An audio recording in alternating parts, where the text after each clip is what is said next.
हनुमान जी और भीम की कहानी। हनुमान जी का जन्म त्रेता युग में हुआ था और वे श्री राम के समकालीन थे और वे भगवान राम के परम भक्त थे और लंका के युद्ध में श्री राम का साथ देकर माता सीता को लंका से मुक्त करवाया और युद्ध में विजय प्राप्त की। इसी प्रकार भीम का जन्म द्वापर युग में हुआ और श्री कृष्ण के समकालीन थे। भीम भी महाबलशाली योद्धा थे। महाभारत के 5 पांडवों में भीम सबसे अधिक शक्तिशाली और बलवान थे। उनमें 100 हाथियों का बल था और उस समय संपूर्ण पृथ्वी पर उनके समान शक्तिशाली कोई दूसरा नहीं था। उन्होंने अच्छे अच्छे महाबलियों को युद्ध में धूल चटाई थी। हनुमान जी और भीम दोनों को पवन पुत्र कहा जाता है।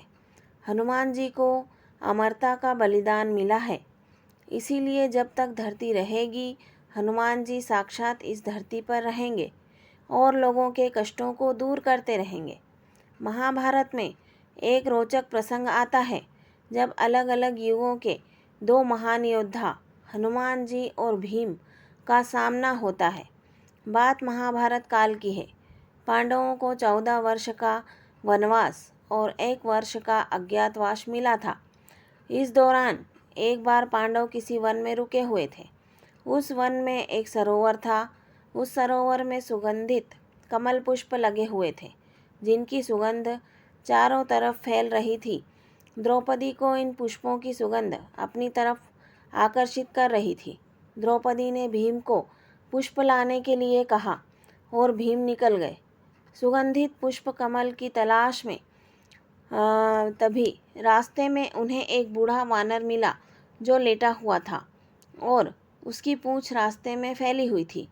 रास्ते में वानर की पूंछ फैली होने से भीम आगे नहीं जा सकते थे, क्योंकि किसी भी जीव के लेटा होने पर उसके अथवा उसके शरीर के किसी अंग के ऊपर से जाना अमर्यादित माना जाता है।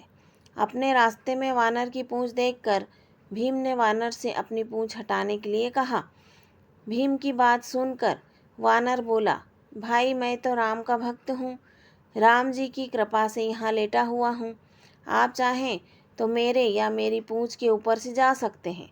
भीमसेन को वानर की बात पसंद नहीं आई और उन्होंने गुस्से में वानर से अपनी पूंछ हटाने के लिए कहा।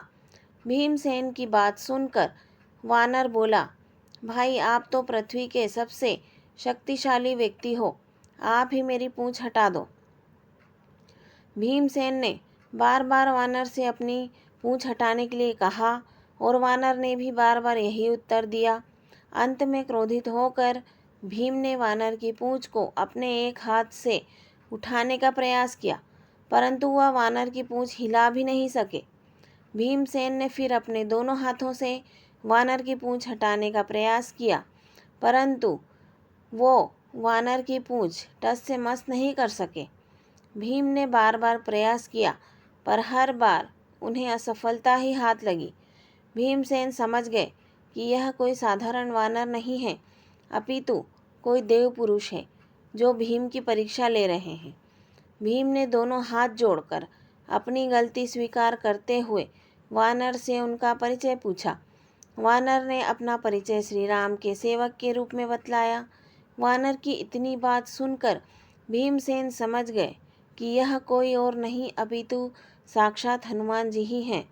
भीमसेन ने हनुमान जी को प्रणाम करते हुए कहा, क्षमा करें हनुमान जी, मुझे अपनी शक्ति का झूठा अभिमान हो गया था। आपने मेरे अभिमान को तोड़ने के लिए यह लीला रची है।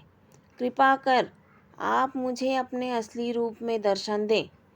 भीम की बात सुनकर हनुमान जी ने अपने असली रूप में आकर अपना विशाल रूप दिखलाया। हनुमान जी ने भीम से कहा, हम दोनों ही पवन पुत्र हैं, इसलिए तुम मेरे छोटे भाई भी हो। यही कारण है कि मैं तुम्हें बार बार भाई कहकर संबोधित कर रहा था। इतना कहकर हनुमान जी ने भीमसेन को गले लगा लिया। हनुमान जी के गले लगकर भीम को लगा मानो उनके शरीर में अथाह शक्ति का संचार हो गया। भीम ने हनुमान जी से आग्रह किया कि वह कौरवों के साथ होने वाले युद्ध में पांडवों का साथ दें, जिस पर हनुमान जी ने कहा, जिस युग से मैं हूँ वह युग दूसरा था। उसमें मैंने श्री राम के लिए कई युद्ध किए। अब यह युग दूसरा है। यहाँ मेरा युद्ध करना सही नहीं है, इसलिए मैं युद्ध में शामिल नहीं हो सकता। परंतु युद्ध में पांडवों के रथ की ध्वजा पर मेरा वास होगा। इस प्रकार हनुमान जी महाभारत युद्ध में हमेशा श्री कृष्ण और अर्जुन के रथ की ध्वजा पर विराजित रहे और अर्जुन के रथ की रक्षा करते रहे। शिक्षा। हनुमान जी और भीम की कहानी से हमें शिक्षा मिलती है कि कभी भी हमें अपनी शक्ति और बल का घमंड नहीं करना चाहिए। दोस्तों, आपको अगर ये कहानी पसंद आती है तो मुझे कमेंट करके ज़रूर बताइए और मेरी वीडियो को लाइक शेयर ज़रूर करिए और मेरे चैनल को सब्सक्राइब करना मत भूलना फ्रेंड्स। आप सभी का बहुत बहुत धन्यवाद।